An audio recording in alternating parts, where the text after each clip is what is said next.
A falar sobre o aumento de casos de dengue no Brasil. Inclusive, a gente já falou aqui no Manhã Cidade, a gente já abriu o Manhã Cidade falando sobre um mutirão que está sendo realizado pela Secretaria de Saúde de Caruaru, justamente de combate às arboviroses. Então... Mas dessa vez, Mário, a gente traz um alerta para quem está com a doença e está se automedicando, pois essa prática pode agravar o caso. Isso mesmo, vamos chamar ao vivo a Ana Rebeca Passos, que traz as informações. Ana, então, bom dia.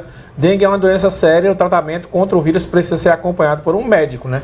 Pois é, Mário Flávio, bom dia para você, bom dia para a Renata, mais uma vez para os nossos ouvintes. Por isso que a gente convidou aqui um clínico geral para bater um papo com a gente, porque a gente tem o costume, né? Vou na farmácia, compro algum tipo de medicação ou ouvi o conselho de um amigo que já passou pelo que eu estou passando e tomou tal remédio e deu certo nele, mas em você pode não funcionar. Bom, um bom exemplo como esse, tá aqui uma paciente que, além de entrevistar, está com os sintomas ainda da chikungunya. Eu até perguntei aqui ao médico, né, doutor, realmente eu tive o quê? Chikungunya, zika ou dengue? Ele disse, você pode estar com as 3 arboviroses.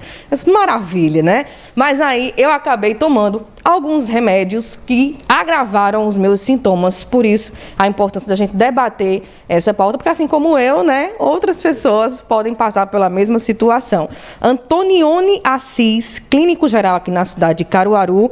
A automedicação nunca foi aconselhável. E nesses casos, para quem tem os sintomas de dengue, zika ou chikungunya, pior ainda, bom dia. Bom dia, então. Veja, pessoal, quando você está dentro de uma arbovirose, né? O que é a arbovirose, para vocês poderem entender melhor? É toda doença viral que é transmitida por artrópode, no caso, mosquito. Então, a gente se encara com dengue, zika, chikungunya, febre amarela, tudo isso aí é arbovirose. No nosso meio, é muito comum a gente encontrar, né, essas 3, né? A dengue, a zika e a chikungunya. O que é que acontece? Todas as doenças, ela tem fases, né? E dependendo do tipo de fase que se encontra a doença, você vai poder usar algumas medicações, tá? Por exemplo, o paciente que tem dengue, ele está na fase aguda ali, né? Ele está com aquela febre muito intensa, né? E está com uma dor no olho, está com uma dor muscular, está vomitando, está com diarreia. Pode ter uma presença de algumas íngua no pescoço, né? Que a gente chama de linfonodomegalia. Enfim, esse paciente, ele tem que fazer uso apenas na fase aguda, tá certo? Que vai ali do primeiro dia, né, dos sintomas, até 14 dias de dipirona e paracetamol. Mas, doutor, eu posso usar corticoide, predicina, essas coisas? Não. Por quê, doutor? Vou explicar. Você aumenta o risco de discrasia sanguínea, o risco de sangramento nessas doenças, tanto para dengue, zika, como chikungunya. Porém, né, quando a doença vai avançando, é possível, na verdade, associar algumas medicações que vai melhorar, na verdade, o prognóstico dos pacientes. Existem situações específicas, tá, de uso de medicações. Por exemplo, vamos dar uma situação de um paciente que é coronariopata, né, paciente que já infartou, e ele usa AS, né? Eita, doutor, mas o AS não é proibido, né, dentro de um caso de dengue? Sim, depende da situação. Nesse tipo de paciente em especial, ele pode manter a medicação, só que ele tem que ser acompanhado com exames de sangue, fazer hemogramas para acompanhar os níveis de plaqueta do paciente, porque existe um risco, né, associado à comorbidade que ele adquiriu. Então, é importante, na verdade, diante de uma suspeita, como é que você vai suspeitar de arbovirose? Todo paciente com quadro de febre, né, agudo, associado a dor muscular, mais uma vez, dor de cabeça, náuseas, né, tá enjoado ali, tá com diarreia, você tem que pensar em arbovirose, porque é o que é mais prevalente, pessoal. Ah, doutor, pode ser dengue, zika ou chikungunya? Depende. Se você está dentro de uma situação de uma febre muito alta, acima de 38 graus, você vai pensar em quê? Opa, pode ser dengue ou chikungunya, porque zika não dá febre tão alta. Porém, a chikungunya tem aquela marca característica, né? Ela tem aquela poliartralgia simétrica. O quê? Aquele inchaço nas mãos, né? No punho e no tornozelo. E o paciente vai reclamar de muita dor. Um sofrimento. Um sofrimento, não é isso? É o que todo mundo chega no consultório. As manchas, né, na pele, né? De manchas vermelhas, sim. Avermelhadas. Ela tem característica de alguma dessas arboviroses ou também está tudo misturado? Perfeito, vamos lá, né?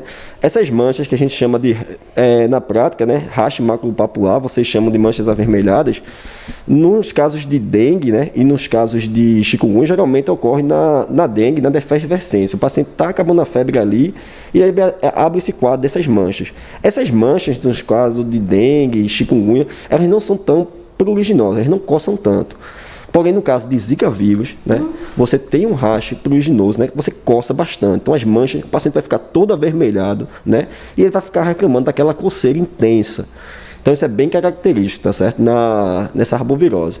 E como a gente estava dizendo, é possível o paciente adquirir as 3? Infelizmente sim, tá? Porque assim, o mesmo mosquito que transmite, né? A dengue, a zika, a chikungunya, que é o anófeles, né? Quer dizer, o Aedes aegypti, né? No caso, a fêmea, né?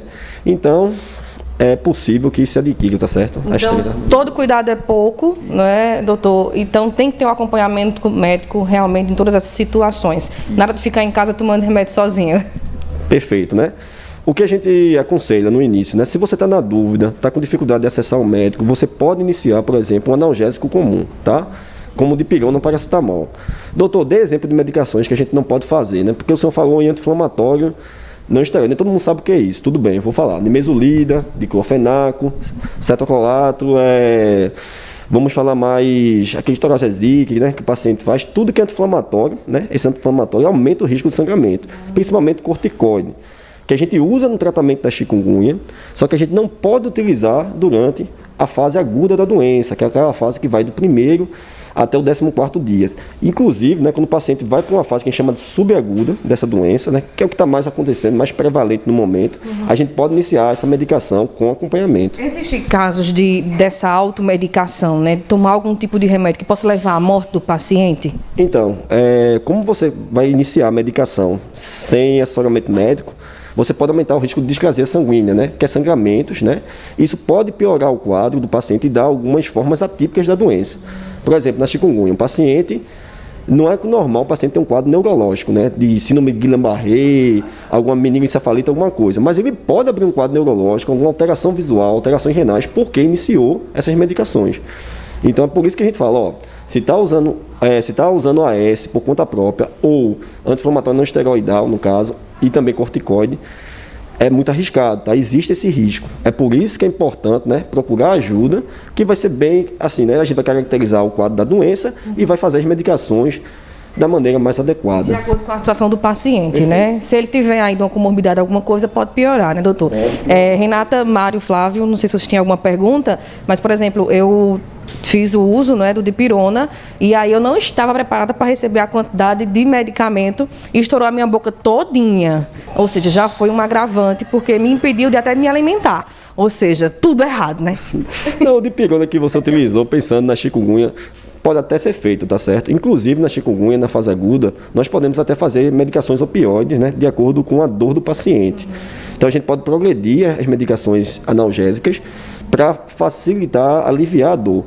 Como eu lhe disse, o paciente com chikungunya, ele vai ter muita dor articular, principalmente o quê? Na mão, no punho, no tornozelo. Ele vai ter aquele inchaço, que a gente chama de poliartralgia simétrica, porque vai pegar os dois lados, né? E o paciente, ele é a principal queixa, né?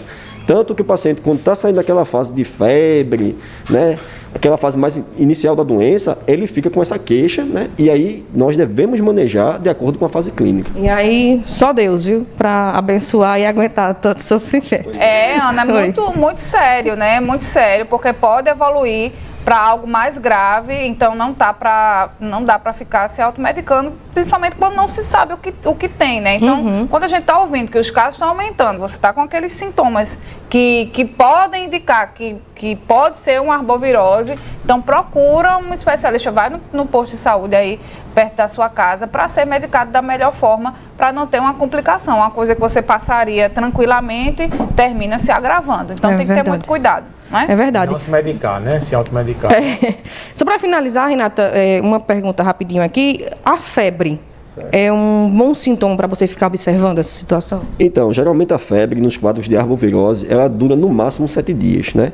Então, qualquer quadro febril agudo, né, que passou de 7 dias, você já fica desconfiado que não pode nem ser zika, dengue ou chikungunya. Mas geralmente o que é comum na prática? O paciente tem 3 dias de febre, né? Aí tem a desfervescência da febre. Nos casos de dengue, o paciente, é importante citar isso aí, a gente tem que atentar os pacientes para os sinais de alarme da dengue, porque existe aquele conceito que a população conhece como dengue hemorrágica, que hoje não se chama mais. A gente tem 3 tipos, né? A dengue clássica, que é aquela dengue que todo mundo tem, fica em casa, trata ali e fica bem. A dengue com os sinais de alarme, que é aquela dengue que pode evoluir para um quadro mais sério. E a dengue grave, que é o paciente que vai ser internado na UTI.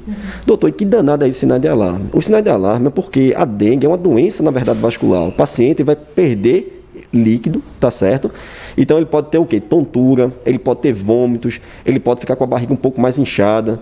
Então, em crianças, é comum ter irritabilidade, você pode ter alteração também nos níveis de plaquetas, o hematócrito do paciente no exame de sangue pode aumentar, o paciente pode ter sangramentos, na verdade, de mucosa, que é um sangramento na gengiva. Se o paciente, por exemplo, ele já tem um quadro de hemorragia digestiva prévio, pode voltar a sangrar, né? Vomitar sangue. Então, assim, isso pode acontecer. Isso é sinal de alarme e isso requer que o paciente vá para a emergência.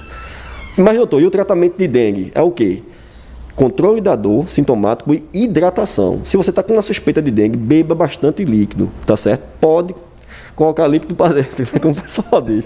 Beba bastante água, tá certo? Sucos e tal, isso vai te ajudar bastante. Se percebeu que passou a febre, né? Não está melhorando, começou a vomitar bastante, começou a ficar muito tonto, procura emergência para ser avaliado, né? Na suspeita de dengue, vai fazer um exame de sangue lá e o médico vai avaliar se pode fazer esse tratamento ambulatorial em casa ou se decide internar o paciente para ficar de observação. Muito bem. Muito obrigada, viu, doutor Antonioni Assis, clínico geral aqui na cidade de Caruaru, pelas informações. São muitos detalhes, né, gente? Muitos sintomas, mas o maior mesmo é deixar o ambiente onde você vive adequado, limpo, né, sem água parada, porque eles gostam bastante disso, e em caso de alguma situação procurar uma emergência. Mari e Renata. Obrigada, Valeu, Ana. Obrigada aí, Ana. doutor, também pelas informações. Muito boas as